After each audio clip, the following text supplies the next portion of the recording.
When I tell y'all, I have had the worst. Oops, come on now. Said I had to click this button. Okay, it says I'm going live. It says I'm live. Let me see if I'm live on IG. Hey TikTok, hey Facebook. Trying to make sure I'm live all the places. TikTok has changed some things up. I don't know if you guys are aware of that. We used to be able to stream into groups and you can't anymore. But anyway, this is the first time I've gone live in a long time on all the multiple places. And so I just want to hop in and say hey to y'all and talk about something that popped in my head the other day. And when it popped in my head the other day, which was yesterday, I thought, oh, that'd be a good title for a sermon or something. And it probably is a title for a sermon that somebody's done somewhere. I guarantee you someone's done it. Um, but it's called Worth the Wait. Not WAIT, but WEIGTH. Hold on a minute. I'm trying to change these settings over here. Hey TikTok, how y'all doing? When you coming in, tell me who you are, where you not calling from, where you coming from, and if you see me on any of these other platforms, do the same. Now let me go ahead and make this public. Save. Let me see if I'm live, because let me tell you what happened to me the other day. I do a I do a training for my private group. I have a private group, it's a paid group, and I did a whole training for them. I streamed it live, and I went back and nobody could hear it. And I keep trying to go back and re-record it, and every time I try to go back and re-record it, there's a problem. So here's the thing. We're going to expect that there may be some technological problems today, but I imagine that that's because somebody needs to hear this message. So I'm going to attempt to and persevere so that people can get what they need. Now, it doesn't appear that I'm live on IG as I want to be, but y'all bear with me because I think somebody needs to hear this. Oh, I am. Hey there. I see you guys here, but I don't see you on my IG. So if you're commenting IG, I'm not sure if I'm going to be able to see it. But anyway, so for those of you who are here, let me introduce myself. My name is Rhonda. I'm currently having a hot flash. If you know, the girls who know. But I am a coach. I've been working in the field for a really long time. And this is the part where I would say I'm also a licensed therapist, but I'm not, because I made the decision not to renew my license this year. And I'll probably talk about that a little bit as to why I did that.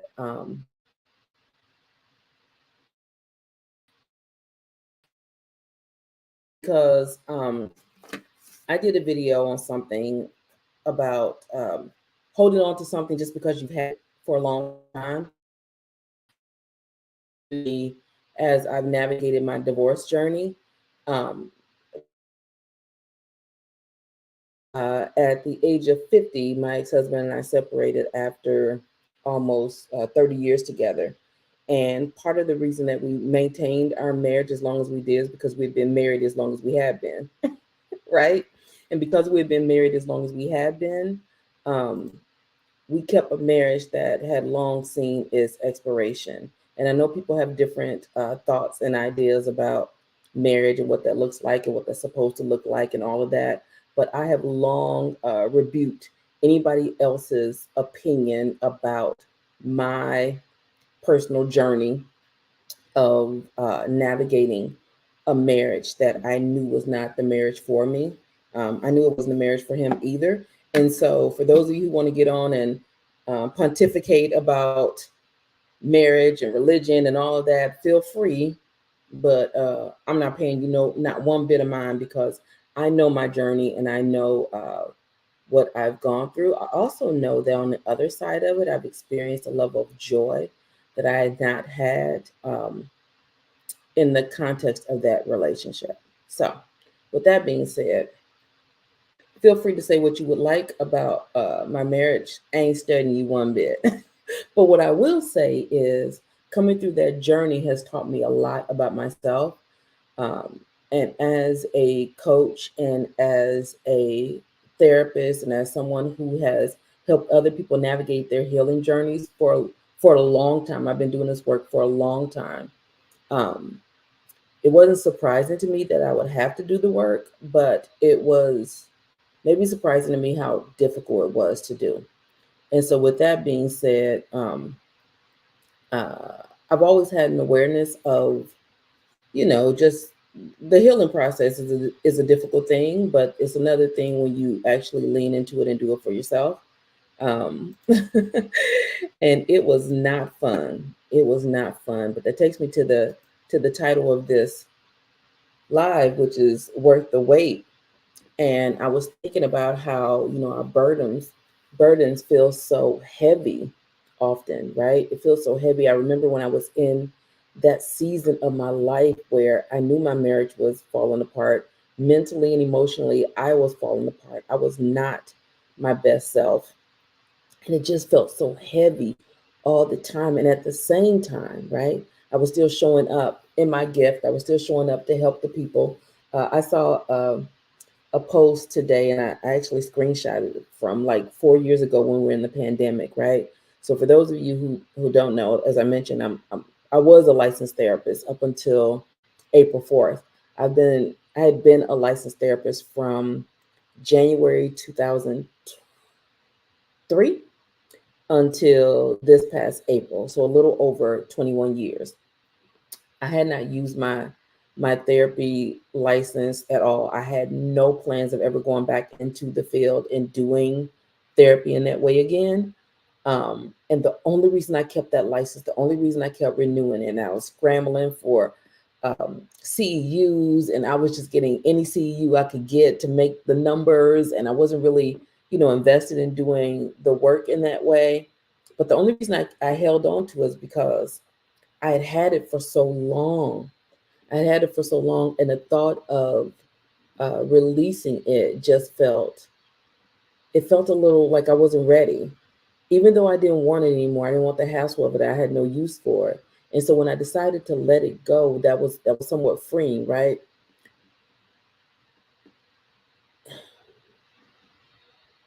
And I'm wondering how many of you are carrying on and holding on to things that the only reason that you're still holding on to it is because you've always had it. You've always done it that way. It's always looked that way. And I'm not just talking about relationships, right? The thing I always have to clarify when I get on and I talk about my divorce is that people think that automatically I am somebody who is pro-divorce and anti-marriage. I am absolutely not. Like, yo, if it floats your boat, honey, do it. If it makes you happy, do it. But there are a lot of us who are holding on to things because we've always held on to that thing. We've always had that thing. And for me, I knew that in order to transition into this next stage of my life, I really had to let go of things that were no longer serving me. My license was no longer serving me. It sounded good to say I'm a licensed therapist, right? It sounded good. And I didn't realize that until I'd been working with a coach for a couple years, and I said something about being a licensed therapist, and she said, "You're a licensed therapist?" When I realized how much I revered other licensed therapists, I didn't really give myself that same because I wasn't really into doing the therapy stuff. I was doing coaching, and so it was getting the what came from other people when you say you're a licensed therapist. That was the reason I held on to it. It was more vanity metrics, but a few years ago, back in 2019, like October 2019, I literally had what amounted to a spiritual tantrum. And I said to God, okay, what do you want me to do? What do you want me to do? Because I felt like I was in a place of transition, but I didn't know what I was supposed to be doing. Anybody ever feel that? Anybody ever been in that place where you're just really confused about what your next steps? You know you got the juice, you know there's something you're supposed to be doing, but you're not sure what it is. You looking for God to tell you what that thing is, and he seems to be a little quiet, and then you realize that the reason he's not telling you what that thing is because he already told you what that thing was and you wasn't listening. Anyway, that's another story for another day. That may actually be a story for tonight because it may roll into how we got here. But I remember I did this, right? And I just found the note. Hey, Latasha. So you know that spot, right?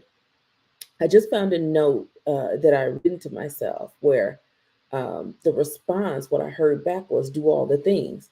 Do all the things. And that's part of the reason I have this Tumblr. Y'all see my Tumblr. It says, I'm just out here doing all the things. It said do all the things. And in that moment, I got called back into being a therapist. I did not want to be a therapist. There was nothing in me that wanted to do therapy. I'm a coach. I'm also a corporate trainer. I'm a speaker. I enjoy doing those things. At that time, I had no idea the world was going to shut down, and the world was going to have a need for therapists, a need for licensed therapists, a need for people to show up. But I remember in that moment, and the way that I ended up going back into therapy was a very divine process. Like I already know, and I'll give you a little glimpse of the story, but it's a longer story. But literally, the person who inquired about looking for a therapist, I ran into their inbox. It was a stranger, and she was looking for a Black therapist. And I went on the internet and asked if anybody was familiar with any Black therapists in our area. It was crickets. I followed back up with her to see if she had found anybody. She hadn't. I asked the question again, and then someone that I used to supervise came on and said, "We don't have one, but we'd love to have you." And I was like, "Me, honey, this ain't about me. This ain't what I came to do. This is not my ministry. I'm just trying to help the people out." And then I ended up going to talk to the people about why they need a Black therapist, right? Representation matters. Keep in mind, this is before the pandemic. This is like October 2019. And by the time I left there, I told them that I would come on and be a therapist for them for like 2 days, maybe 8 hours a week. 8 hours a week is all I wanted to do. Well, then the pandemic hit, right? When the pandemic hit, people started doing corporate trainings. So a lot of my corporate trainings dried up. There were things that were, and then the world needed therapists to show up. Black people needed representation. They needed Black therapists. And so I was doing the work. But what most people didn't know was how much I was struggling in that moment. How, as even as a therapist, while I was going and I was helping other people get their whole life together, that I was struggling emotionally. I was in such a place. And for some people, they would try to discredit, right? They would try to discredit the work of a therapist or anybody who is in the helping field if you are also struggling with your own thing. But I'm here to say that I can carry the weight of the anointing. I can carry the weight of the gift, and I can still serve people while still working on my own stuff. So the weight of it, right? The weight of it was so heavy. And when I tell you, I didn't just have regular clients. I had clients, like it was the trauma of, we're dealing with George Floyd, we're dealing with significant trauma. My clients all had trauma that was out of this world. It was things that I had not fathomed. Like I'd heard a lot of stuff, but this was just like, it was so heavy. And I remember I would go into each of my sessions, and before I started a session, I would pray. I would pray during my sessions. I would pray after my sessions. I would take a shower afterwards. I would pray for covering for me because it was so heavy. And I was already carrying the weight of my stuff, right? I was carrying the weight of my stuff. But even in that and during that, I was still able to help other people heal. I was still able to do all the things that it was that God had equipped me to do through the gifts that He gave me. I'm not going to put it on the training. The training was great training, right? But keep in mind, I'd been out of therapy for years. I have a whole master's degree. At that time, I had a whole license. I have the credentials, right? I have the receipts to back it up. But I noted during that time, that wasn't what got me through. That wasn't what got me through my darkest time, dealing with the world's darkness and helping people see light. That was a result of me carrying the weight of the gift, carrying the weight of the anointing, carrying the weight of what it was that I'm purposed to do. And for some of us, we carry the weight and we don't realize, right? We don't realize that the weight is worth it when we get on the other side. When we get on the other side, right? And so as I was looking at something, because I walk in this stage of my life after making it through to the other side of this divorce, right? It was a very painful process. It's been over 3 years. It's been over 3 years now, but it was a very painful process. But the last 2 years, I've walked in a level of peace I never knew existed. And part of walking in this level of peace that I never existed is because I walked in so much darkness before that it gave me so much of a comparison, right? There's nothing like the perspective of the burden and the weight of not just the anointing, because that's the good stuff, right? That's when I had the opportunity to show up and bless the world. When I was able to show up and bless the world, it blessed me. And so it made it part of that thing that kind of kept me going, right? It kept me going, but I was carrying so much weight of my own personal stuff, right? There was so much that there's no way that under my own power would I have been able to show up as powerfully as I did. I had clients that when I finally went out, came out as divorcing, right? It was like in March of the year. So it'd been 4 months. We had been separated for 4 months. I had still been seeing clients. I had left our home. I had moved across the country. And I remember one of my clients said to me, I saw your post. So if you want to reschedule, we can. And I said to them, I said, answer me this. Have I been effective as your coach the last 4 months? They said, yes. I said, have you gotten breakthroughs the last 4 months? They said, yes. I said, have you been able to progress in your healing journey? They said, yes. I said, well, shut up and let's do what we're doing.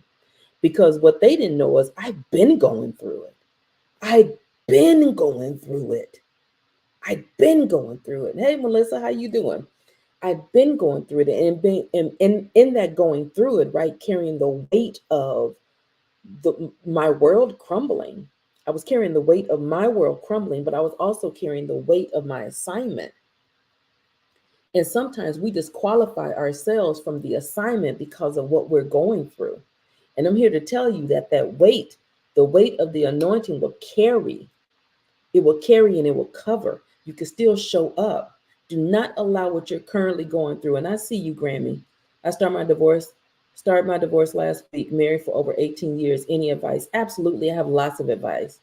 Ask me a specific question if you want to, which is also, I hope you're still here because it's going to curtail to what I'm doing on my talk show. So if you want to be on my talk show, stay tuned. You have the opportunity to ask me questions and to get live coaching for free. Now, if you want coaching, if you want to pay for it, you can go to my other link and my other folks here. Let me show you the link. The Rhonda Let's Talk. You can go to Rhonda Let's Talk, or you can go on my talk show, Rhonda Shift My Life. All the links are in the bio, and I'll talk a little bit about that more lately. But stay here. But for Grammy, who's asking for advice about her divorce, if you look on my TikTok, you'll see that I have lots of advice. There are a lot of videos that I made while I was going through the journey. There were a lot of things that I decided I was willing to give up in order to go up. And one of the first things that I would highly recommend is you give up principle. Don't stand on principle. Principle will keep your feelings hurt. Choose Prince over peace. And in one of the videos that I did, I said something like, I chose peace every time. That's a lie. I did not choose peace every time. Once I made the decision to choose peace every time, I tried to choose peace every time. But in the beginning, I wasn't choosing peace every time. I was on some shoulds, coulds, woulds. How dare you? How dare we? Because for those of you who have been following this, right, I talk about how our separation is amicable. And we decided together that this probably ain't working. I was the one that finally pulled the plug, but we decided together that you know what, we've tried. We given the old college try, but it got downright contentious at one point. And I'll tell you, I was not choosing peace. I was choosing principle. I was getting highly triggered. And when I started getting triggered, I recognized that there was something I need to work on in me. There was something I needed to do for myself so that I didn't have whatever that scar was to keep being picked. And so, Grammy, what I would say is one of the things you should do if you've not already done is surrender principle in exchange for peace. Surrender principle in exchange for peace. I would also say accept accountability, because here's the thing. If we are the perpetual victim of our circumstance, if we've not done any things to contribute to our circumstance, or we don't recognize those things that we've done, then we always look for somebody else to fix it. And if I looked for my ex-husband to fix those things or make those things right, I would not be living in this area of healing that I'm living in right now. When I tell you I have so much peace, I have so much peace in my life, and it's attributed to partly me being able to live in a place where I am holding myself accountable. I hold myself accountable for how I showed up in that marriage. I hold myself accountable for the demise of my marriage. I hold myself accountable for what I could have done different, right?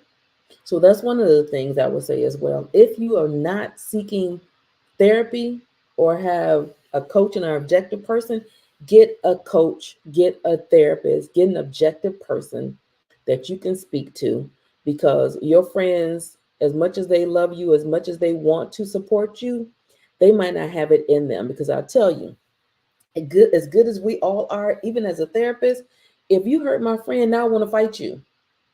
I don't want to see my friend being hurt. So it's sometimes hard to be objective as a therapist, right? I'm a little better at that probably than most people, because I try to skirt the line, right, of maintaining objectivity. But I recommend to people, even the people in my group, I recommend that they have their own therapy. Can y'all hear? Uh-oh. Something happened. Something happened. The microphone did something again. Hold on, please. Let me make sure. Yep. Okay. It changed to that. Let me take this out of here, because that right there, my microphone is giving me the blues, and that's what happened the last time. But I would highly recommend a therapist or an objective person. I have a group called the Peace Academy. If there's something you're interested in learning more about, DM me and just say the Peace Academy. For like almost less than what it costs to be with me one-on-one. You get a group experience where you have training, a training with me, and then group coaching. And sometimes that looks like individual coaching depending on who shows up. But anyway, so Grammy, do you have any specific questions? If anybody has any specific questions, let me know. And so I'm here to say that I was actually talking to a friend earlier today, and I don't know about you all, but I believe in signs. So let me tell you this thing. About a week ago, I sent a video to a friend, and it was Tabitha Brown. So Tabitha Brown was talking about her mother passing, and she was talking about a conversation that she had with her mom. Anybody familiar with this one? She was talking about a conversation she would have with her mother, who she knew was terminal. She knew her mother was going to die, and she was talking to her mother about her mother's death. You're welcome, Grammy. She was talking to her mother about her mother's death, and she was saying, her mother told her that after her mother died, she started noticing nickels everywhere. So Tabitha asked her, okay, so, what are you going to do when you die? And her mother said, I'm going to double it. And so after her mother passed, she was away out of town for 2 weeks to attend to the funeral. And she came back. You saw Latasha? She came back, and when she got in her bed, there was a dime, right? And then she's finding dimes all over the place. Her husband's like, why are there so many dimes in the bed? And then he goes to the shower. There's dimes in the shower, right? Okay. So apparently, that's like her mom showing her these signs. So after I sent that video to my friend said, that's how your mother communicates with you, because I believe in the signs. I believe that my mother, my mother passed almost 18 years ago. So we're coming up on the 18-year anniversary. And again, this is typically a time that I really struggle. The last couple of years have been a lot easier, but I really struggle, because I don't care how long your mom's been gone. There's something about losing your mom that feels like losing your home plate, right? Feels like losing your home plate. I equate it to like being in a baseball game, and you're running the first, second, and third, but you can never quite make it home. That's what I equate it to. And so it's been, like I said, 18 years. And after I sent that video to my friend, I went to sleep. I got into bed. And when I get into bed, I feel something cold. Yeah, I put a quarter out of my bed. Now, if you know me, I don't roll with cash anymore, especially change. I don't know when was the last time I've had change. I don't know when is the last, I want y'all to hear me. I don't know when's the last time I've had change. So I find a quarter. There's a quarter sticking to me in my bed. Okay. Take a picture, send it to my friend. She's like, oh, I don't believe that. Walking down the stairs, I find a quarter on the windowsill. That was weird. Over the course of the next couple of days, maybe the next week, it was the next week because it just stopped happening last week. Quarter after quarter, I reach in my bag, my backpack that should not have any change in it. I reach out, I pull out 2 quarters, and I said, okay, God, I'm looking for you to blow my mind. I'm looking for you to blow my mind today. I reach back in and pull out 3 more quarters. Y'all, the quarters don't track.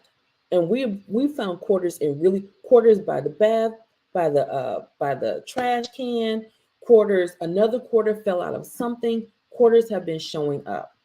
So when I say like, hey America, when I say like, usually this is a very difficult time for me, but it's not been, but I pick up on the signs, right? There was also a bluebird that has been trying to get into our house for like 3 weeks straight. When I tell you that bird will fly up to the window, fly against the window and try to get in our house for 3 weeks. It did that. And then will sit by the window right by the dining room, right by the dining room. And so for me, I take those as like signs that I'm being checked on.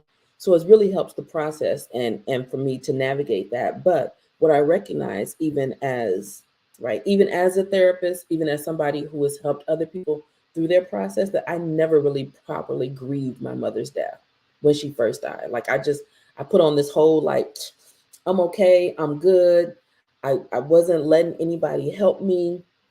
People will ask if I was fine, if I was okay. And I was like, yep, I'm okay because I was the strong friend. I don't know how many strong friends I have. If you're a strong friend, heart it up. If you are the strong friend, heart it up. Let me know you're the strong friend, right? Or put in the comments, strong friend, because there's a lot to be said about holding on to that kind of weight. I see your hearts. I see your hearts. Holding on to that kind of weight and holding things up for so many other people to the point that you are not giving yourself what you need.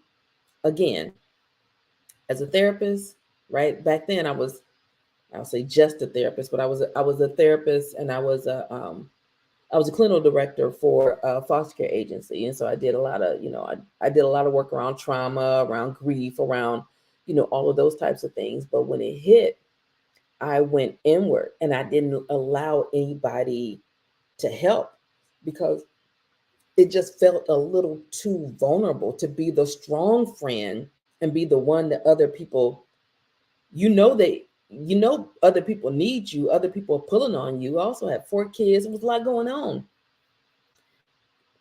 So when I meet with my clients, right? When I meet with my clients, I recognize some of the things that I saw in me, which is high achieving, right? Everything that I attempted to accomplish, I accomplished. I was gonna work that thing until it needed to be worked. Always there for other people.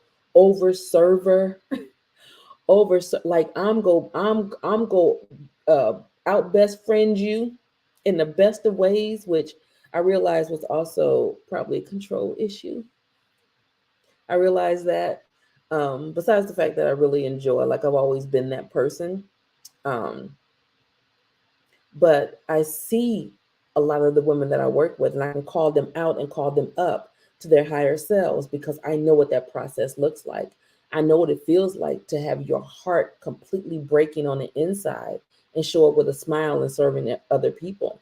But I also recognize that there's only so long that you can go and manage that without having to reckon with your own heartbreak, without having to also reckon with doing the work for yourself. If you're not willing to do the work for yourself, this process will end you. this process within you, there's only so long that you get to do that, right? There's only so long you get to do that. And so part of what I'm committed to is making sure that, one, I'm obedient. I'm trying to operate more in obedience to God. And I speak about this a lot, right? Like that I've not always been the most obedient. I'll have some conveniently disobedient ways. For example, I will hear a directive and try and figure out how to make it happen instead of just doing it. So one of the things that I heard over 3 years ago was to do a talk show. I overcomplicated it. Actually, a year ago today, I looked at, I had a post that says something about um, the best cameras and equipment for podcasting. And literally everything I have right now is what I had then. And it's everything I'm using when I started my podcast. So I started a podcast called The Real Shift with Gipson-Willis. And my talk show was going to be called Talk Your Shift. But what I decided was to combine the two because I believe that's what God wants me to do. So the podcast is more kind of like the expert advice. Like I'm really talking to some movers and shakers about how they've navigated the shifts, the difficult transitions in their lives, how they manage the weight of it all while smiling to the world and, still doing their healing journey and shifting through things. So that's kind of the podcast. But then I also have this talk show, which is what God told me to do. I have this talk show that was going to be called Talk Your Shift. Have y'all heard my jingle? The Real Shift. You gotta hear my jingle. But that is going to allow me to coach people live. That's going to allow me to coach people live. So this is part of the obedience that God told me to do this thing. So I'm just going to do this thing. I'm not going to worry about it. I'm not going to worry about how many people show up. I'm not going to worry about what it looks like. I'm just going to do the thing. So part of what it'll look like is if you're on StreamYard, you want to come on, there will be a link for you to come in and join me. Yes, look, let me put the link in right now in case anybody wants to hop on. There will be a link. I'm frozen. I always freeze when it's going to be good. I'm gonna put this link in the comments, y'all. I'm gonna put this link in the comments, and the link is in the comments on my Facebook page. And I think, oops, I just hit something. But I'm just looking to be obedient. So whether people show up or not, I'm still gonna show up. There's a link if somebody wants to join me and ask me a question, because what it's going to look like is I'm here, we're having a discussion, people pop on, and then I coach. And here's what I'll tell you about me as a coach. I could be gentle, but as a coach in this way, I don't have time to walk you through a process. Thank you, Frigid Bridget, for all your shares. I don't have time to walk you through a process, right? The time that we'll have, I'm going to have to get straight to the point. It's not going to be therapy. It's not going to be any of that. But I'll tell you what, it'll help you get your whole life. When I say, Rhonda, shift my life, I'm going to shift your life, because that's the gift. So Victoria said, obedience is better than sacrifice. Even if you don't understand, obey. I have to check myself often, because there are times that I will know the thing that I'm supposed to do, but then I'm trying to figure it out at the same time. I'm telling other people that they are being disobedient for the same thing. This is why we need people outside of us. This is why we can't allow ourselves to be the people who think that we have to have it perfect before we show up. Oftentimes when I'm speaking messages, I'm speaking to myself as well. I'm not just speaking to the people. Wait, did y'all on let me see if y'all got it. I don't think the people, hold on, because I'm gonna put this link on Facebook too in case people want to jump on there. But I'm also speaking to myself. So I would never come from a position of I'm perfect or I have it perfectly figured out. No, I'm just gonna tell you what comes to me and through me. And what happens is because I embrace that, right? Because I embrace that I don't have to be perfect in this process, because I embrace that I don't even have to understand. I'm open to people coming in and getting a little piece of me. getting a little piece of me. So Victoria said, girl, this is going to be good because the world needs to hear how you handle the shift the holy way. Absolutely. Thank you, Victoria. Thank you for that. It comes to the here first. Absolutely. Absolutely. So part of how I'm going to share this. Not because I'm being petty, because I think it's important to understand. One of the things that I don't think that my ex-husband understood was that I can come on live and I can say all of these things and the gift will work through me, right? The gift will work through me. And he would always look at me as if I was being hypocritical because of the things that I was saying. I'm like, yo, like I heard it for the first time, just like they heard it for the first time. I understand that I'm a conduit. I understand that this is part of my assignment. So I also understand that I don't have to be perfect to get it. I just have to do the thing. And so part of it is um, showing up and I'm not looking for this to be anything that I monetize. Which let me put the link across the board so y'all can see it. I'm not looking for it to be anything that I'm not going to sell anybody on anything, but recognize that I do have some programs that some paid programs if you want to get in a paid program, but this is not paid. If you want to do coaching with me, I have coaching programs. I have all of that. If you want a one-on-one with me, a consulting type call, I have that. You better get in where you fit in because the price of that is about to go up. But this is truly about allowing people to have the opportunity to work their shift. So Frigid Bridget said, I was going to say that conduit too, God's gift. Absolutely. Absolutely. And so I know this is part of what he wants for me to do. And I'm going to show up in this way. And here's how I know that I'm equipped to do it, regardless of if you filled out the form or not, because there's a form that I have for people to fill out to give me some background information, all of that.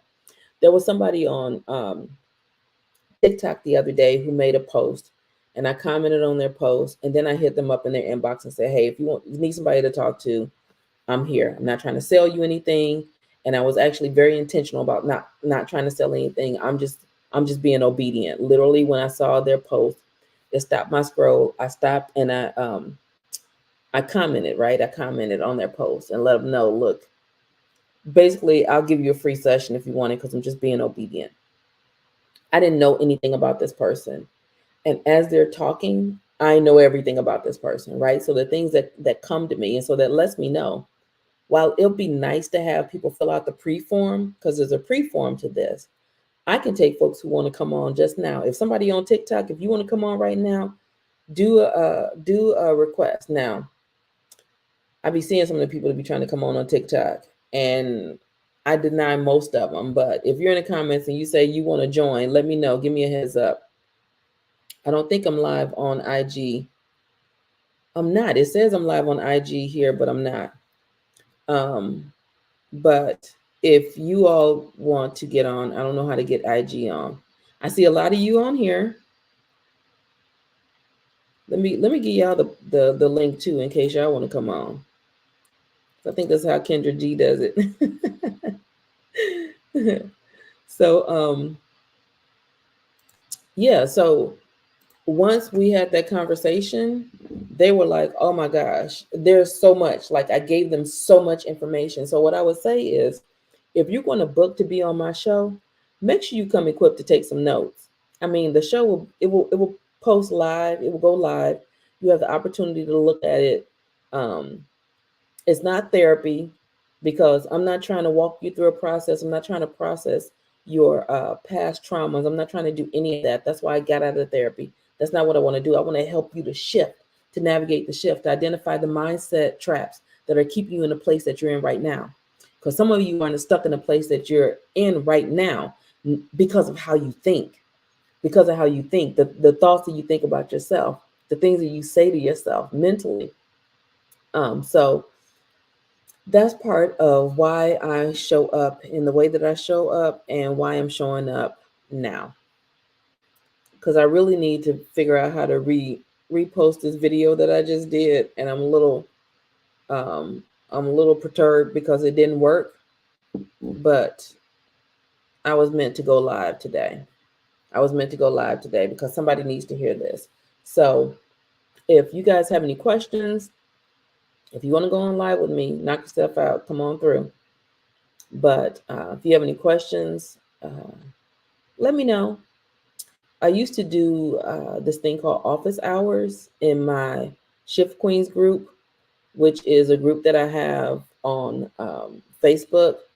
It's not as active as it used to be, but I used to go live and do office hours. And part of my office hours was I would do a bit of a training and then have like open Q&A. They can ask me anything. I don't do that anymore. I do that inside of my group, but this is the closest thing to that, right? An opportunity to really get on and ask me, um, or allow me to help you navigate through your healing journey. And I like to refer to myself as like the Harriet Tubman of healing, right? As the Harriet Tubman of healing, what I understand is I made it to the other side, right? I carried the weight and the burden of navigating a trail, building a blueprint, but I didn't do it just for me. I did it so I can go back and help other people navigate it. I was talking to someone the other day and they said, I know you know this because you've gone through this as well. Well, I know what my process looked like and I know what worked for me, which is what I was sharing to you, Grammy. I know what worked for me, but I also know as a coach and a therapist that just because it worked for me doesn't mean it'll work for somebody else. You can't cookie cut your way through the healing process. You absolutely can. You've got to navigate that thing on your own. You've got to um, adapt what works for you and how it works for you. And everybody starts at a different place. Everybody starts at a different place. And because you start from a different place, right? It's not as simple as just jumping on a bandwagon of what everybody else is doing. That's why you need individualized things. Now, I do have, speaking of which, I do have a digital course. I do have a digital course. It's $149 that will take you through my 6 healing modules about making choices that support your healing journey. And it's at, I can't remember the website I put it under. But if you're interested in it, let me know. I'll send you the link, and I might even give you access to it. But anyway, there are some things that you could do on your own, right, to navigate the healing journey. There's another thing that I have. I have a healing journal. I have so many things that are available that people could use to get in where they fit in. I like to say that get in where you fit in. But here's what I would say. I employ you to start and to walk through your healing journey. And here's the thing. You don't have to heal from the major T's, the major traumas. A lot of us are walking around with wounds that are popping their ugly heads up because we never dealt with them. And we thought, oh, it's been 15 years since that happened, but you never did the work to heal it. You just covered it up. Thank you, LJ. LJ said, love your analogy of the Harriet Tubman. Wonderful. Yeah, because, getting to the other side, Harriet Tubman, when she got to the other side, she could have just chilled. And if she had just chilled, we'd say, kudos to you, Harriet. Way to go. But when Harriet Tubman got to the other side, you know what she did? She went back and she brought others to the promised land with her. She brought others to the promised land with her. And I believe that that's part of the weight of this assignment, right? There were certain things that I wouldn't be talking about now had I not experienced that. I wouldn't know like I know had I not experienced the trauma of my marriage ending, my life exploding, imploding. And even though I wanted it, right? Even though I wanted it, there's still the residue. There's still the residue of my whole life ending as it was. And because I was able to walk through and heal, I have the life now that I've always dreamed of. And I mean, in terms of peace, I have so much peace in my heart. And I'll tell you, 3 years ago, I did not believe that peace was possible for me. I did not believe that peace is possible for me. And I know I'm talking to somebody right now who believes the same. They don't believe that peace is possible for them. They see other people getting it and they're saying, God, why not me? God, why not me? I'm going to get up and I'm going to serve your people. I'm going to help them get to that place, right? I felt like I was supposed to be Moses. You know how Moses was going to get the people to the promised land, but Moses never saw the promised land. I felt like that was my lot in life because it was so heavy. It was so hard. It was so dark. It was so hard. It was so hard. I would wake up mad that I woke up. I would pray that God took me out. I would tell him, I'm not built for this. I'm not built for this. I don't know who you think you're trying to give this to, but it ain't me. I'm not built for this. Even though the proof was in the pudding, the people were still doing the work. For me, I didn't see a way out for me. I didn't see a way out for me. And so to get to the other side, I'm like, come on, y'all. I see you, sis. I see you. I see the mask behind the smile. I see the tears behind the get up and do it for everybody else. I understand that. I see that. I've been there. I've been her. And I'm telling you, there's so much joy on the other side. But you got to work through it.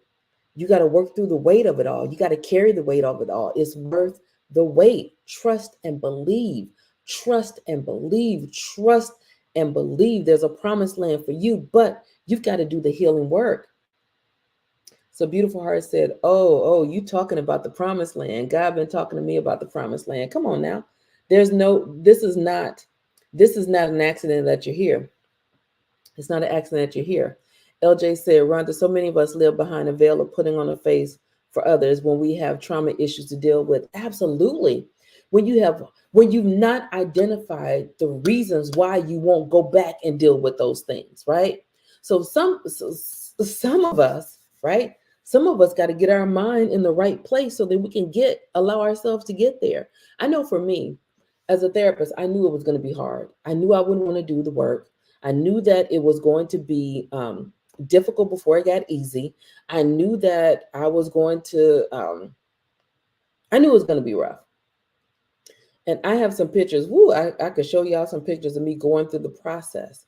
Because at one point I have stills from a Zoom call with one of my coaches where I was broke down the whole time, but it was only until I allowed myself to get that raw, to get that broken down, to get that honest with how hurt I was. I can feel that right now. I can feel it right now. I don't know who it is, but somebody is carrying it heavy. Somebody is carrying it heavy. It is so heavy right now. It is coming across the screen. I can feel it. I can feel it. I can feel it. I can feel it. Whoever you are, there's hope for you on the other side. There's hope. You're just going to have to fight through it. You're going to have to do the work. And I promise you it gets better. I promise you it gets better. I promise you it gets better. There's such a heaviness. There's such a heaviness. It's so heavy right now. It's so hard right now. You don't know if you're going to make it through, but I promise you will. I promise you will. Stand up, do the work. Stand up, do the work. I don't know who you are, but immediately it felt so heavy. Whew. Whew. Beautiful Heart said, he keep telling me everyone can't go with me. I had to fight it being so many betrayals. Come on now. Beautiful Hearts, let me tell you. Somebody got me dizzy. Somebody got me dizzy. Whew. I'm going to come back to you, Beautiful Heart, because I want to speak to that. LJ says, some of us were brought up to deny our feelings, especially anger. I used to say I never felt anger, and then I realized I just deny my anger. I'm coming back to that too. I'm coming back to both of you. So Beautiful Hearts, no, everybody can't go with you. And I'm going to be super honest with you all. Part of my healing journey, part of the reason that I have so much peace that I have right now is that I let go of some people that I never thought I'd ever let go of. I let go of people that I thought I would be in my life forever. I'm not just talking about my husband. I reassigned relationships in my life. I only allowed those relationships in my inner circle that filled my cup. That filled my cup. For those of you who follow me, you know on my I made a post about my current best friend, right? my current best friend. And I say my current best friend because I've had a series of best friends. Now I have a best friend that's been my best friend since second grade. She is my best friend emeritus, right? So she's my best friend emeritus, but I'm talking about my closest best friend. And it was during a time in my life, right? I was struggling. It was 3 years ago. It was around this time. I was struggling in my relationships. I had just left my husband, and this relationship started to get a little wonky. There were things that were showing me that I was like, this is not the support that I need at this time, right? And I prayed and I said, okay, God, you know I'm not meant to be alone. I was trying to be alone because of my trauma, because of my pain, because of my hurt. I had said I was done with people. No new friends, no new friends, no new friends. I wasn't doing that again because people were hurting me left and right. I was getting so hurt. Come on now. Come on, beautiful hearts. I want you to hear this. There were so many betrayals. I had betrayed myself.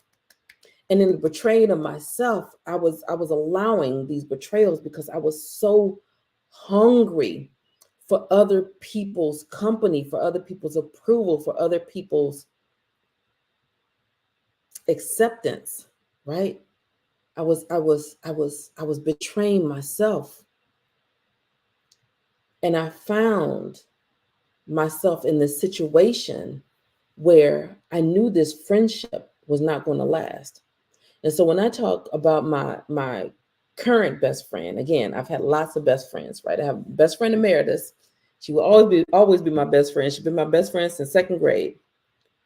But then I've had other best friends who they've cycled out of the season, right? And when I saw this other relationship that I thought was going to be a lifetime, because reason, season, and lifetime, I thought this friendship, I thought this relationship, I thought this covenant sisterhood was going to be a lifetime thing. But when I started getting signs that perhaps it wasn't, I was still in my depression.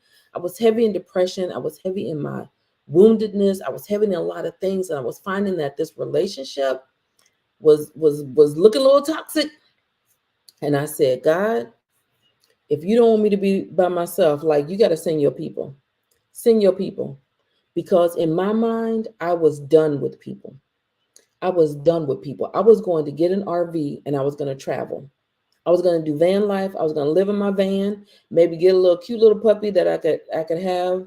I was going to visit my children. I was going to visit my family. I was going to go to different places at different times. I wasn't going to wear out my welcome, because being in these seasons where I had these friendships and these relationships turn led me to believe some things about myself that were not true. I started to believe that only the people who didn't know me well really liked me. That's a lie. It was the people that I was in. It was recognizing that some of the seasonal relationships, because I was trying to stretch them into lifetime relationships, that God had to disrupt some things because they weren't meant to go there. They weren't meant to go there. LJ said, was this season during COVID? No, this was actually, well, I mean, I guess so, after COVID, because it was like 3 years ago. So it was like that late COVID. There were a lot of revelations that happened. My marriage ended during COVID. But in this, right, when I'm trying to, anybody ever do that? You try to take a reasonable a reasonable relationship and make it a lifetime, or a seasonal relationship and make it a lifetime. And I tried to take a reason and a season, right? Because there was that relationship had its season. And in its season, it was a very beneficial relationship for me. I grew, but it started to expire. The season, when the season expired, it spoiled. And when that season spoiled and I was trying to still hold on to it, it started to make me sick. Come on now. I'm talking to somebody right now. I'm talking to somebody. You're holding on to something because you've always held on to it. You're holding on to something because you're comfortable with it. And because you're comfortable with that thing that you've always held on to, you refuse to release it. And because you refuse to release it, it is contributing to your sickness. It is contributing to your sickness. And so in that moment, when I was like, Lord, this doesn't appear to be the thing that you have for me, But if this thing is not going to work out, send your people. I prayed that prayer, send your people. And the next day, my current best friend called. She texted me, and I need to find the text because I want to document this story. And she said, I see you're still in town, because I was only supposed to be in town for 3 weeks. And I was supposed to move back out of town. I'd come home. My baby girl was graduating high school, and I was about to pack up and go again. And she said, I see you in town. You want to go to lunch? Everything in me said, nope, no, sorry, Bob. Because you know what? People hurt me. And I don't want to, I don't want to be around another person. I was literally in the basement of my home. Now, our basement, we had a nice basement, but I was basically living in that basement. There were no real windows in that basement. I was living in that basement. And so if you see the post that I made for her birthday, right? Her birthday, I have appreciation birthday. It's on all my platforms. Oh, it's not on TikTok. I should put it on TikTok so you guys can see. But after that, right? Because again, I'd been in these relationships that had ended. There was still the trauma of it. She invited me to lunch. I didn't want to go. Oh, LJ, I'm going to get to that comment in a minute. I didn't want to go, but I went. Because sometimes we have to recognize that when we ask God, right, when we submit a prayer to God, He's going to answer it expeditiously. And we're in our ignorance of understanding that He really talking to us. We go disqualify ourselves. We go miss the whole answer because it didn't come the way we wanted. And so I knew that I had prayed for that thing, but I forgot. And I expect for Him to act that quickly. But when she reached out to me and said, hey, you want to go to lunch tomorrow? I didn't want to go to lunch. And the reason I didn't want to go to lunch is because people were scary. Relationships were scary. I went to lunch with her. And then she said, I'm moving in a new apartment in a couple of months, but I need to go shopping in Chicago to get some furniture. You want to go with me? We'll make a day of it. I absolutely did not want to go. I didn't want to go. No, ma'am. No, thank you. No, thank you. I don't want to go. I'm gonna stay in my basement. But I said, okay, because again, sometimes we have to force ourselves out of situations, right? We have to force ourselves past the fear. We have to force ourselves past the guarding of our heart to allow ourselves to experience some things. And again, remember, I had prayed for this as this other friendship was ending, and I knew it was ending because it was just getting real weird. You ever had that, a friendship that was just getting real weird, and you're like, this don't make no sense? It was getting real weird. I knew it was ending. I didn't have it in me to lose another relationship. I definitely didn't have it in me to start a relationship. And so she and I went to Chicago to search for furniture. We get there, and both of the places she wanted to go were closed. And I was like, whew, okay, we could just go home, whatever.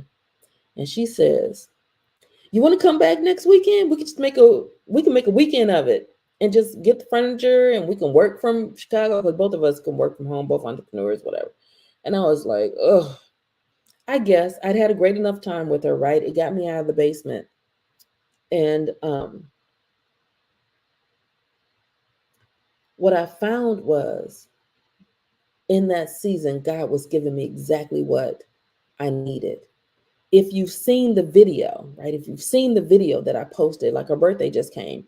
And what's funny is, like, we are literally like, she just turned 40. I'll be turning 54 in 3 months. We are literally like, I really could have been her babysitter. I'm almost old enough to be her mother. But when I tell you, when you allow yourself to release those things and people and places that God is has you in a season to release, because who was it said? Beautiful heart. He keeps telling me everyone can't go with you. When you release those people, it allows for the redemption of the people who are supposed to be in that place. So because I allowed that relationship, I was like, okay, but here's the thing. And here's what's funny. Even though I knew it was kind of ending, I was still grabbing and holding on to it. I was still holding on to it and trying to maintain it, because I built that relationship up to be so much. My marriage was ending. There was very few people who were supporting me like this friend. And I'll give her, she was a good support during the time, but it just got really toxic really quick. And that was, I feel like God's saying, this is the end of the season. This was the end of the season, right? And when I released that relationship a few months later, right? And releasing that relationship a few months later, it was because I held on so tight to it that I like to use this statement. God put a period where I was trying to put a comma, because the ending was so ridiculous. It was so ridiculous to the point that I was just like, girl, I can't do this with you no more. Okay, I'm good. I love you. I'll pray for you and all of that, but I can't do this. I released it, right? And when I released, he redeemed. The redemption was able to come in the form of my best friend that I have right now. The best friend that I have right now, right? And again, if you've seen the video, you already know how we rock. And when I tell you this is one of the easiest friendships I've had as an adult, it's one of the easiest. We we learned to hold on tight with open hands. Yes, I was holding on so tight that I couldn't receive. It was only until I let go was I able to receive. And I believe within my heart that when you do the work, when you move through, when you're obedient, God will put you in a season of redemption. I'm in my redemption season. And what that looks like for me is everything that I get as a result of letting go is going to be something better. So letting go of that license means that there's something good that's going to come from that. I was only holding on to it. It was a remnant. I was holding on to it. It was a just in case. That was a matter of me burning the boat. I'm not doing what it took for me to get that license again. I'm not doing that. I'm not testing again. I'm not doing the 3,000 hours. It was really difficult to get that license. And so for me, letting go of that boat and being like, okay, God, I trust the direction that you're putting me in next. I trust the season that you have me in next. That means that what he has for me next is going to be so much better because it's redemption season. My best friend, and when I say my best friend for now, I recognize that what I may believe is a lifetime, and I pray that this is a lifetime relationship, because when I tell you this relationship has been so good for my healing, if you don't have people around you who make healing easy, get you some people around you who make healing easy. Get people behind. So I see Monique said, I had to take a break from my best friend because it was draining me. I let go of some draining relationships as well. There were relationships that were draining me that I'll say, I'll love you forever, but I can't do this with you. Several. And it allows you to heal in this place, right? Let me see what this is. So yeah, so when God tells you everyone can go with you, let them go. And allow to come into your life. I promise you. I promise you, when you allow him to navigate that journey, which is why I get all these men on TikTok, especially TikTok. Oh, TikTok, y'all so toxic sometimes. And but YouTube is extra toxic. And sometimes Instagram is too. Come on now. When I talk about being 53 and single and happily single, I always get the men who will tell me that I'm going to die alone, I'm going to do this. And you know what? I am so into leaning into God's will that I'm happy either way. I already know that if God has someone for me, it's going to be redemption season. It's going to be redemption season. It's going to be the best thing ever. Excuse me. But I also know that if I don't end up in another relationship with a man, that I'm going to be just fine. It's always going to be redemption season. And so because of that, there's nothing that any mere mortal can say to me that's going to make me fear my future.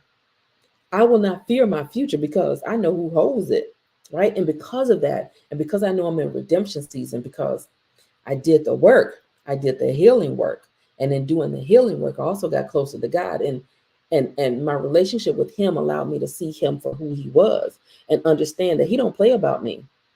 And because he don't play about me, when I trust it, I also trust who he brings in my life and who he takes out of my life. And so because of that, this friendship that I have, right, with my best friend, I don't hold it like this. Like everything else I've been trying to grip, I hold it like this. I hold it like this. I preciously protected. I verify to continue. Hold on. What you call is doing something weird. Um, I hold it like this. And I know that if he removes it, right, if God decides that the time for that relationship is over, he's going to replace it with something else, as long as I have my hands open. But when you take your hands and your hand is so like that, you strangle the life out of the thing that you have, and you never have an opportunity. You're not open to receiving. And so if you're in a place where God has told you to let them go, give it up and turn it loose, baby girl. Give it up and turn it loose. Give it up and turn it loose. He will redeem. Stay close. Stay close. So, Beautiful Heart said, I finally enjoy my own company now. I gave up all my friends because none gave to me. Absolutely. And part of that, I'll tell you about me. One of the things that there was a time when I could not stand my own company. I did not enjoy being alone. And because I didn't enjoy being alone, I was almost afraid to be alone, because what happened when I was alone was it gave time for the thoughts to be thinking. Y'all know that? That's what happened with COVID. A lot of y'all, the reason that a lot of people struggled during COVID is because life slowed down so much that they had time to think. And because they had time to think, those thoughts, those things that they've been running from caught up to them. I didn't want to be by myself. Now, when I tell you the way I covet my alone time, the way I enjoy, I keep saying I've turned into a bit of a recluse. And I think I have to an extent. I've gotten really comfortable being by myself. I don't think I'm built to be by myself, right? Because while I'm still, I enjoy my alone time, I also enjoy being in company of people that are in my inner circle, the people that I love, right? I live in a house full of people that I love. And so that allows me to have the best of both worlds. But when I tell you, there was nothing like doing the great cleansing, because some of your friends, as good as they're trying to be, they ain't about their healing life. They ain't about their healing life, and they're holding up your process. Uh, Sonia said, I had to learn different ships have different seasons. Absolutely. And when you learn, like in theory, we know that, right? But when God starts dealing with you with these different seasons, when you pray that prayer, ooh, come on now, because I prayed that prayer. Every time I pray that prayer, something shifts, something changes, except for recently. So when I pray that prayer now, and I be a little scared to pray it. I'm like, oh Lord, I pray that everything stay the way it is, because I really love how my life is right now. But there are times I've prayed that prayer and I didn't expect anything to change. Lord, if it's not for me, remove it. And you ever prayed that prayer? And then your whole world turns upside down? Your whole world turns upside down? So when you pray these prayers, you have to recognize that you prayed these things. I was talking to someone the other day, and they were dealing with some issues. And one of the first questions I ask anytime anybody's dealing with issues is, what prayers have you been praying lately? What did you pray for? Because it's very easy for us to forget what we prayed for when God starts answering that prayer in a way that we don't like. When God starts answering that prayer in a way that we don't like, we be like, this ain't what I meant. This ain't what I meant. And he said, I don't care what you meant. I'm giving you what you asked for. And so being in the season of being open to that, right? Again, like I said, I pray that this relationship, this friendship that I have, it's been the most conducive, most healing friendship that I've had, right? I really credit a large part of my healing journey to the pureness of this relationship, this friendship, the reciprocity. So much so that when we first started being friends, right? We first started being friends after the second or third time in Chicago. And then she invited me over for a latte. And then I ended up staying at her house for like 3 days. And then the next thing I know, I looked up and I had clothes at her house, and I'm just hanging out. I'm helping with the kids. I'm doing all this stuff. Like, we just really, like, the friendship went from 0 to 100 real quick. I had to process that with my therapist. I was like, yo, This friendship has skyrocketed, has gone real quick, and I don't know if I trust it. I don't trust it. I don't have it in me to have another close friendship. Like I I don't have it in me, and I really had to process. My therapist did a really great job of helping me process that and really helping me build myself to the place where I trusted myself again. Because once I took all of those hits with these relationships that were ending without recognizing or understanding that sometimes they end just because the season ends and it doesn't have anything to do with you. I mean, it has something to do with you, obviously, but it's not about you being a bad person. I internalized a lot of those relationships ending. And because I internalized it, I started to believe that there was something that was wrong with me, which also takes me back to that place where I thought that clearly, surely I could not be for the people what they needed. No, I could not do for me what I was able to do for the people because I thought that there were so many things that were bad about me. And now I have this friendship, right? Which is why I talk about friendships in my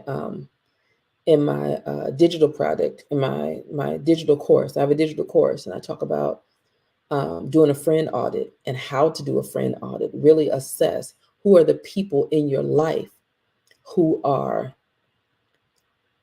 providing you what you need during your healing journey, and who needs to be moved. I talk about, like as the CEO of YOU, it is your job to assess, right? To do assessments of your circle and decide who gets promoted, who gets demoted, and who gets fired.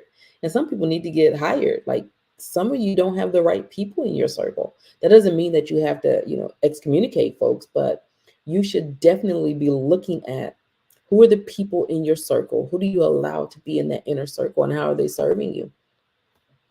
So LJ said, I distanced myself from a friend when I realized my friend was sucking me dry.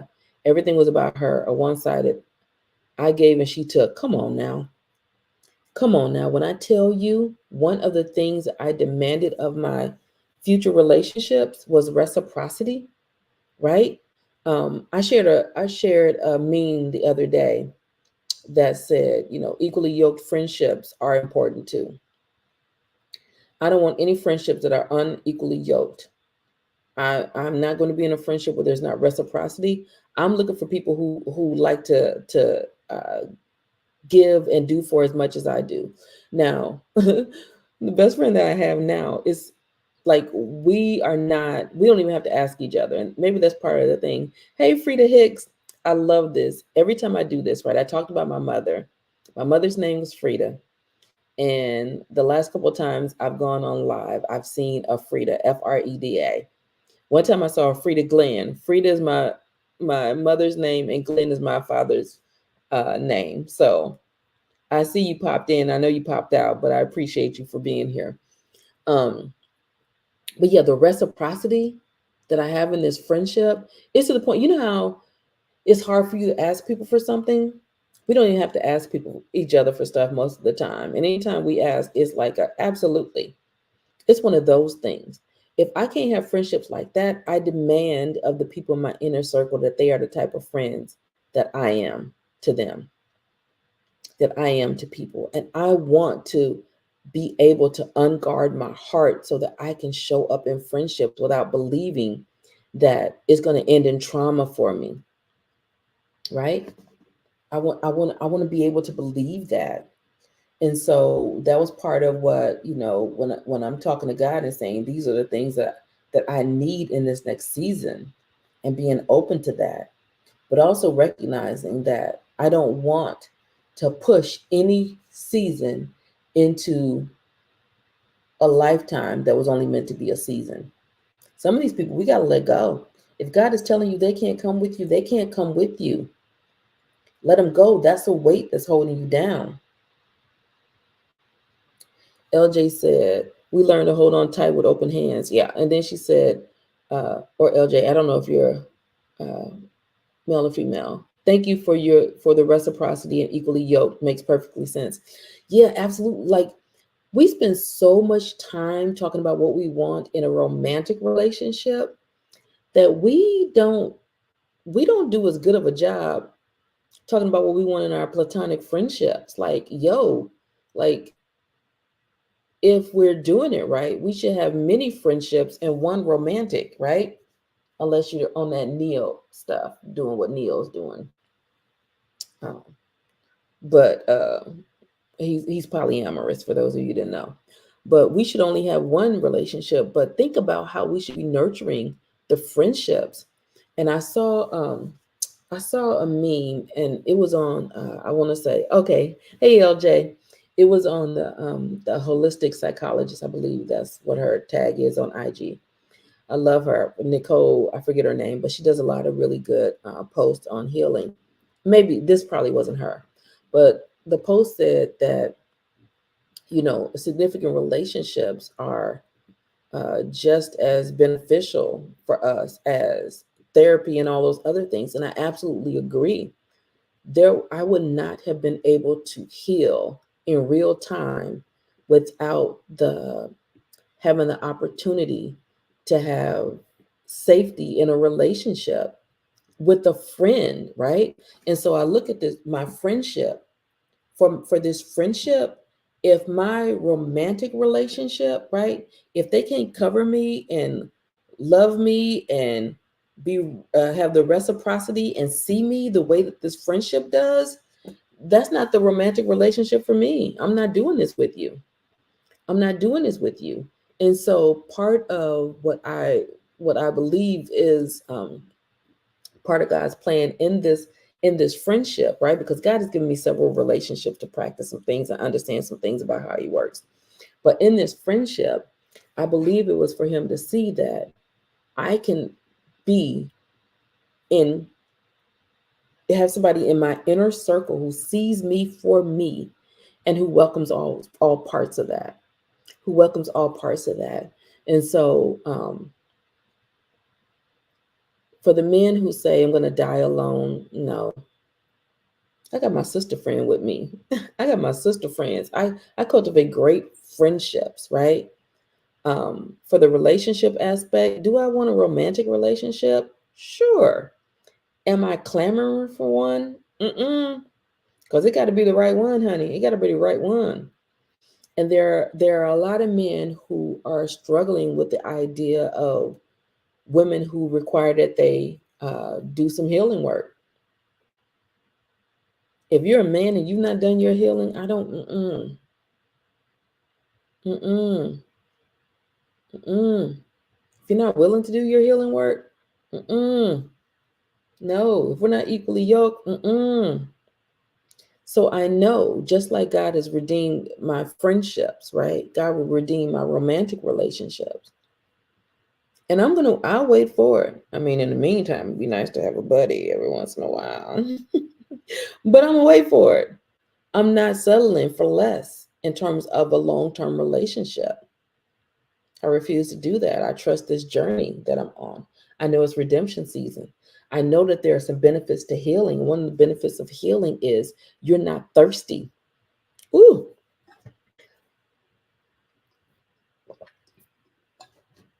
One of the benefits of healing is you're not thirsty. When you're thirsty and you're hungry, you'll eat and drink anything. When you're thirsty and you're hungry, you'll eat or drink anything. Some of you are in relationships that you're in right now because you're thirsty. That felt like an out your amen moment. Right? I see the comments, I see a lot of invite people to the thing. I should invite some of y'all to talk to me. But yeah, so you gotta really lean into this process of healing because it's so beneficial. It will change your life. I am a healer who didn't believe that she was going to get healing. But it was only when I leaned into the process that I did the work that I decided that I was going to accept me unapologetically. I was going to be who it is that I was supposed to be, that I was designed to be, and I was going to accept nothing less. And so for me, right? Hey, April, the internet bestie. Listen, if y'all don't follow April, the internet bestie, follow her. She met and she met and decided she was gonna marry her boo in like 30 days on Match.com. You got me on Match.com. Now I ain't matching like you matching. But to that end, going back to relationships, right? I am so trusting the process that I'm not rushing the process. When my him comes, I'm going to be ready for him because I've done the work. I've done the work. I don't have those. And see, here's the thing I also know, right? Your healing will be revealed in the context of relationships. So I say that to say, I'm not 100% healed. None of us are 100. We're always on a healing journey, right? We're always on a healing journey. But what I do believe is that when I get into these next levels of relationships, that because I've done the work, I won't be thirsty. So I won't accept just anything. I'm in a season of redemption. And because I'm in a season of redemption, I I'm willing to wait. I'm willing to wait. And it doesn't matter to me what anybody on the internet has to say about me waiting, about what's going to happen to my lady parts, because I'm so old, about how I'm going to die alone, about any of that, because that's not my story. I don't receive that. I don't receive that. But what I do know is whether I'm in a relationship or not, I've done the work to be happy. I've done the work to be healed alone as me. I'd much rather be healed alone as me than unhealed and attached to somebody else for the sake of saying I'm in a relationship. Okay, April says, I was talking about this today with one of my friends. Yes, that's not my story. And I refuse, I'm not receiving it. I'm not receiving it. And so, okay, so I have a couple theories about some of that, like this fear mongering that's taking place amongst a lot of these toxic men on the internet. Um, who will lead us to believe that, because you're of a certain age or because you're not in a relationship, that you're of no good. And I'm like, oh honey, you barking up the wrong tree, because I don't believe none of that shit. I don't believe none of that. And then I'm gonna tell you about yourself when you come at me about something like that, because when anybody projects that type of fear mongering, that type of vitriol towards somebody else, it tells me everything I need to know about them. And I'm gonna give you a good read. I'm gonna give you a good read. If you want to see my good reads, go on and want some of my responses. I'm real nice about it, right? Because I'm a lady. I'm real nice about it, but I'm gonna let you know, it's sliding off of me. That's not for me. I don't receive it. But what I do receive is everything that God has for me in this season. And I recognize that I'm able to receive it because I did the work. Some of you are hiding behind your fancy dresses. You're hiding behind your lashes, which, yeah, my lashes are all over the place. You hiding behind those high-powered jobs. You hiding behind the money you make. You hiding behind that relationship that you hashtagging relationship goals on. You hiding behind all the things. But in here, there's a disconnect. And because you've not done the work, you feel that cognitive dissonance. You know that this is not the space and the place that you're supposed to be in. And because of that, you're thirsty. And when you're thirsty, you will drink anything. You get thirsty enough, you will drink poison. That's what some of the relationships look like. And I'm not just talking about your romantic relationships. I'm talking about some of your toxic relationships with your family, with your friends, with your bosses, you putting yourself in these perpetual cycles of abuse because you don't believe you deserve anything better. Come on now. Come on now. Come on now. Some of you are stuck in these places because you've not done the work. You've not done the work because you don't believe that the work will work. Let me tell you, as one who's done and helped other people to do the work and can tell you, I didn't believe the work would work for me. Lean in, do the work, do the work, do the hard stuff. Do the hard stuff because it is so worth it. It is so worth it.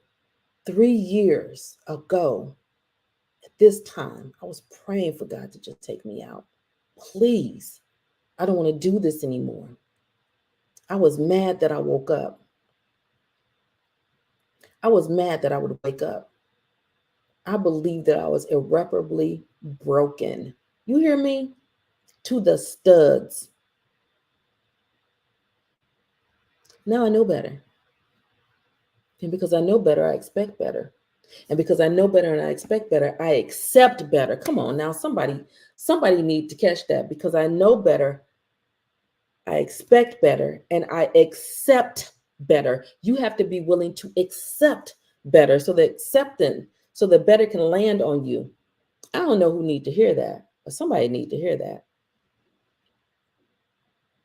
And until or unless you get to the place where you're willing to go back and do the work, where you're willing to meet that version of you, the little version of you that got hurt, that's the reason you allow people to talk to you the way you allow people to talk to you, is because that little girl, that little version got talked to that way, and it's all you know.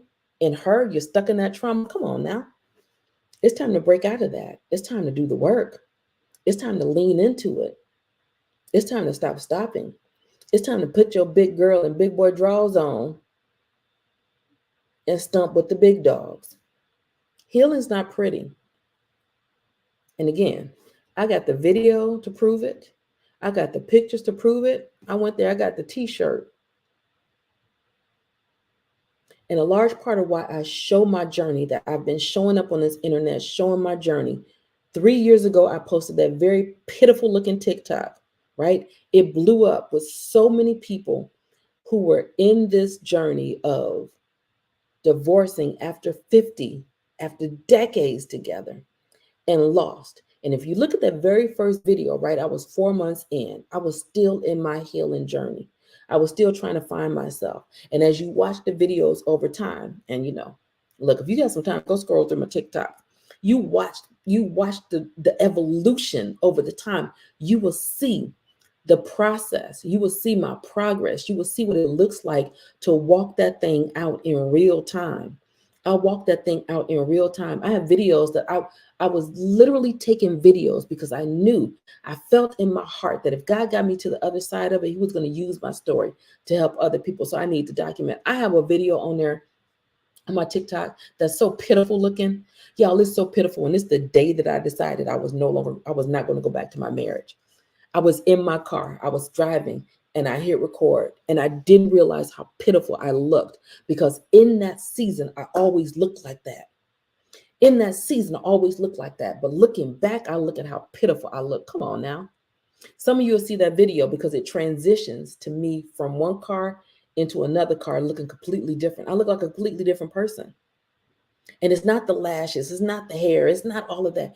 It is the joy that's coming from the inside out that I did not believe I was able to possess, but I'm able to possess because I did the work to extricate the toxicity from my life.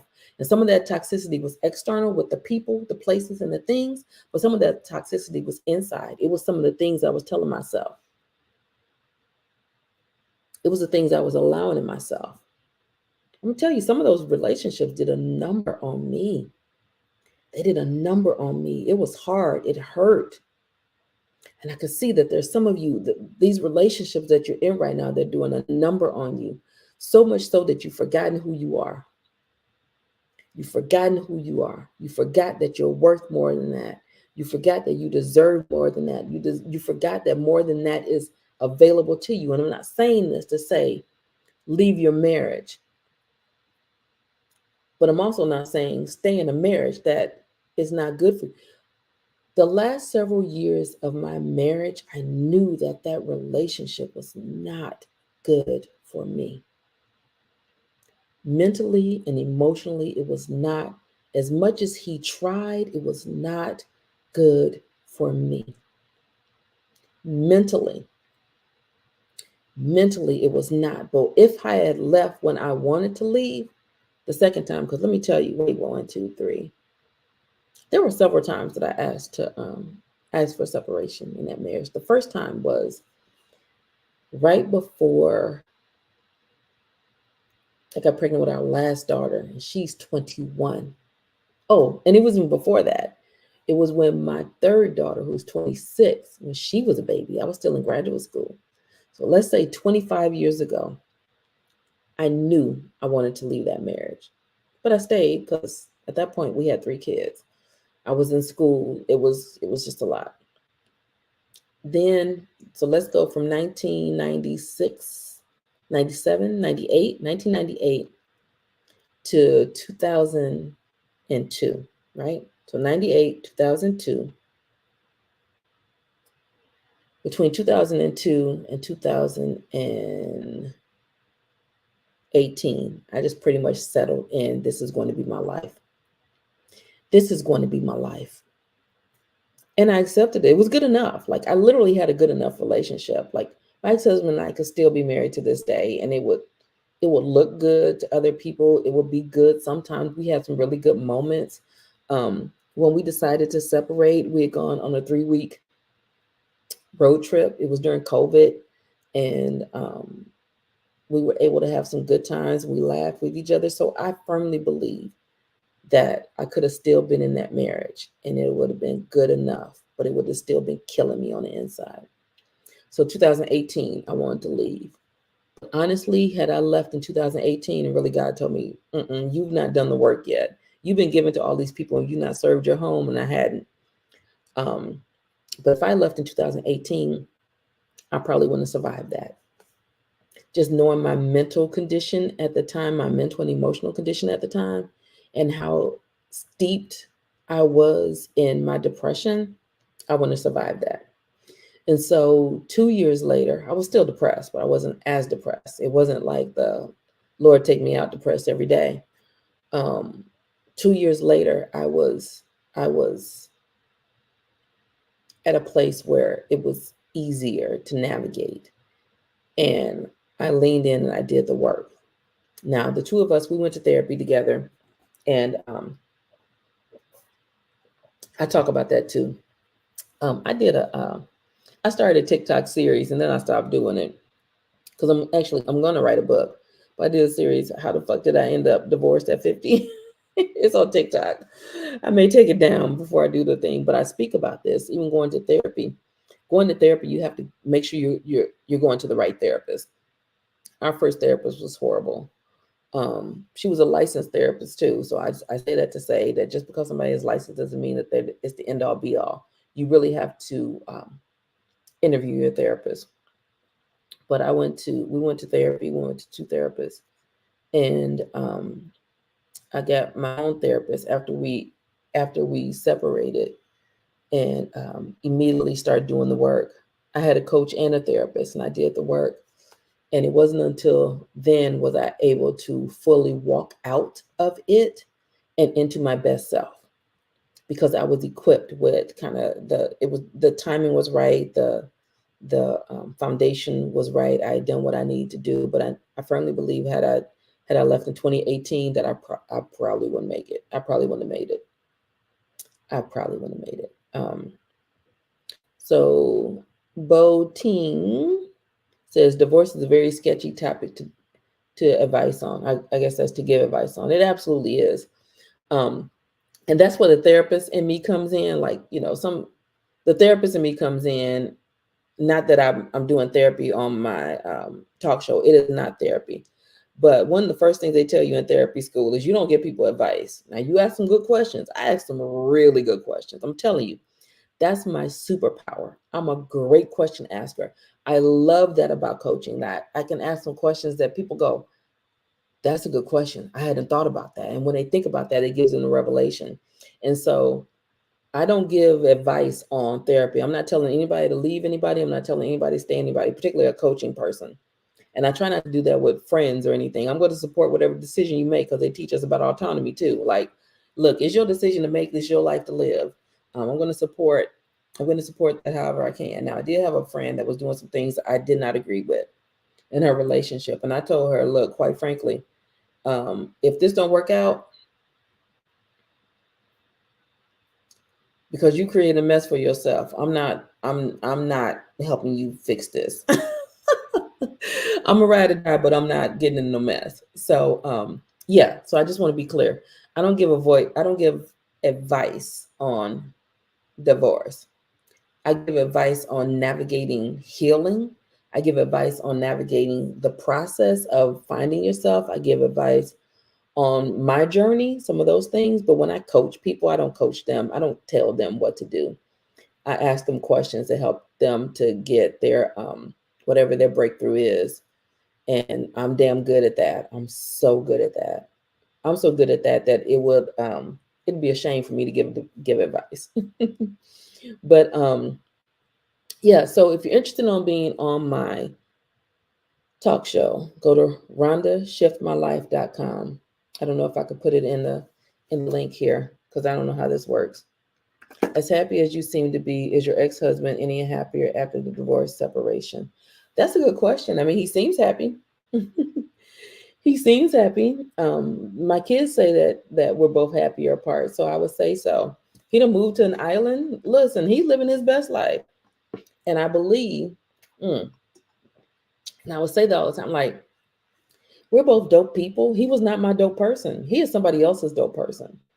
And so, yeah, I believe I believe he's happier. I really do, because I think that there's a lot to be said for being in a relationship or being in a situation that feels like a no-win situation, especially from an emotional vantage point.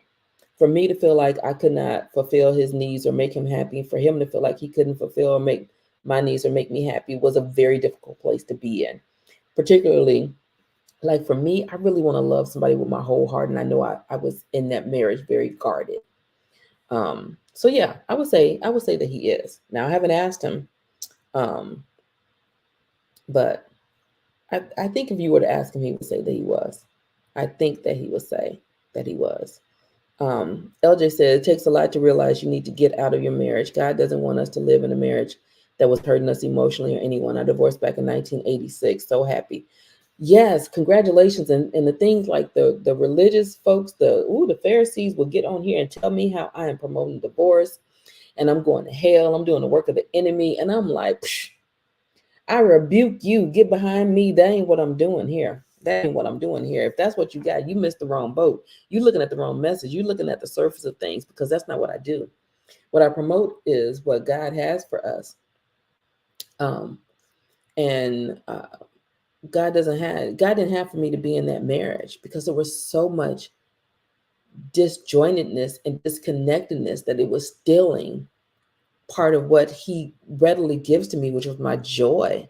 It was stealing my joy. And I was like, we can't do this. We can't do this. I was depressed. When I tell you I am so happy right now, I'm unbelievably happy for me. I did not believe this level of happiness and joy was possible for me. And that's not to say that everything's been perfect, because I'm telling you, some ish done hit the fan. Some stuff done happened. And, there's still some twinges, right? There's still some, there's still some triggers. There's still some all of that. But my recovery game is on fleek. I don't stay in the places that I used to stay in mentally or emotionally. And part of that is because I've done the healing work. But it's also because there are some relationships I don't allow in my circle anymore. If you can't hold me accountable in a loving way, you can't be in my circle. If you can't support me emotionally and cheer me on, you can't be in my circle. If you can't do something for me without making it seem like it was a burden, because that's the energy I bring to relationships. So yeah. But anyway, if anybody wants to be on my live show that I will be streaming via StreamYard, I sent a link. I should have pinned that link somewhere. But if anybody wants to be on that show, because that's part of what God told me to do. It's not part of a monetization plan. I'm not looking to upsell you anything. I'm just showing up to serve the people. If you're one of the people that want to be served, hit me up. You can either hit me in the inbox. I can send you the link, or go to Rhonda Shift My Life and complete the form. If you don't find a date that works for you, because I had it on for only for Mondays, because that's when I was going to do the live show. And I may still do the live show on Mondays, but depending on how many guests I have will let me know whether or not I can do it every Monday, right? But if you want to join me on the stage and process through whatever's got you stuck, then join me.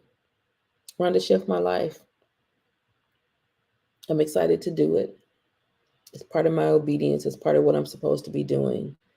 And it allows me to use what I've gone through for the benefits of others. As the Harriet Tubman of healing, it is part of my journey and part of my mission. So I'd appreciate anyone who allows me the honor of helping them to do the same. Now, for you TikTok people, you know, TikTok only has so long before they won't be around anymore. All the other links to follow me on my YouTube, go and follow my YouTube page. I do some content over there. This is where I go live through. And my IG, if you want to keep up with me. Some things end up on IG that haven't ended up on TikTok. But take a look at that video of my friend's birthday, and you'll see just what I mean when I say God redeems us when we are willing to let go. And I was only able to get that friendship, that relationship, because I released another, because I wouldn't have been able to navigate that one without the other one. And if like y'all know what I'm talking about. So part of the reason that I'm so happy is because I'm very intentional about who's in my inner circle.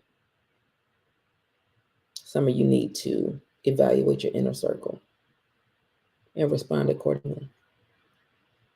But with that said, I'm going to end this because it went far longer than I planned. And ironically enough, it looks like the Wi-Fi or I had no problems. When I tell y'all I have so many problems with my electronics, particularly when I'm doing something that really needs to be done. So I'm going to end YouTube and IG and Facebook. So I'll see y'all later. Good night, y'all. TikTok, I'm still over here for y'all. If y'all over here want to see it, come on over to TikTok. LJ said, thank you, Rhonda, for sharing your love and knowledge. You're welcome. I appreciate you. I appreciate you so much. But I won't be